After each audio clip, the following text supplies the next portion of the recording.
Welcome to Comic Book Overview, where everyone can come and indulge in all things comic related, whether it be movies, TV shows, cartoons, video games, or just comics themselves. If you love comic books, then show it by hitting that subscribe button to help this precious media that we all love thrive and flourish.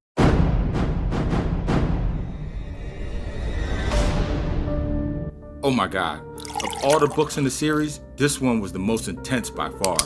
It's chilling as you delve into the mind of the man known only as John Doe. Almost the whole comic is an internal dialogue on who he is, on who he wants to be, and the extreme action that he is willing to take.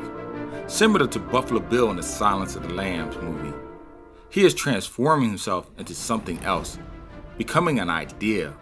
Within these pages, you see the man distance himself from his work, an attempt to let his actions stand alone on their own merits. John Doe believes that if he is identified, his work will be looked on through the lens of a psychotic, therefore tarnishing the deeds in and of themselves. He, the man, must disappear. We learn that the killer was, despite his upbringing, once a good man, living a normal life, achieving the goals that common people have. Whether it was the loss of child or his failed marriage that sent him off, it is unsure, but what we do know is that the material things that he once possessed that helped him identify himself in this world, anchoring him to some form of sanity, he feels now chains him down, stunting his growth of what he can be.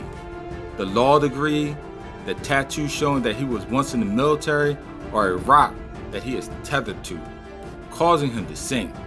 But he is now ready to sever those lines, to accomplish the task that he feels he is finally ready to accomplish.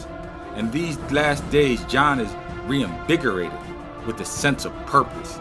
It drives him, it fuels him, it nourishes his soul.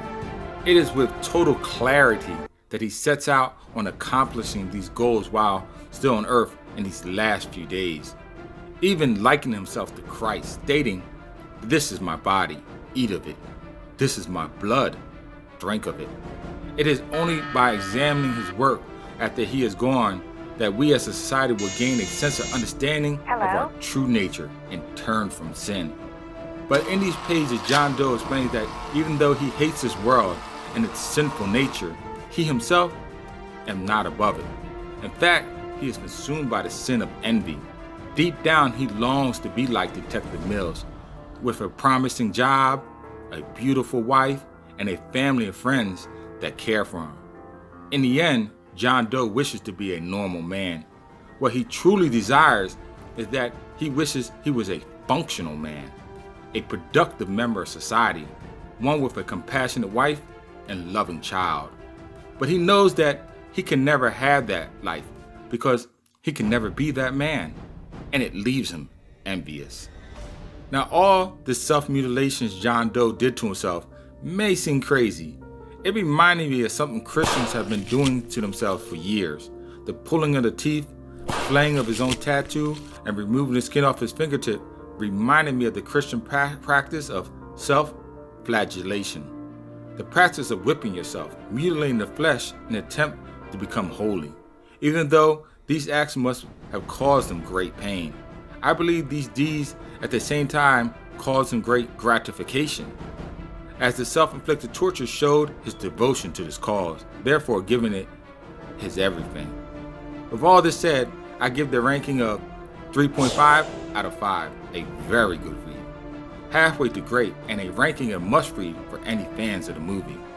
Please share this video with anyone you know that liked the film. Visit my YouTube channels for more like it. Tap that bell icon on your way out, and oh yes, until next time, keep reading, my friends.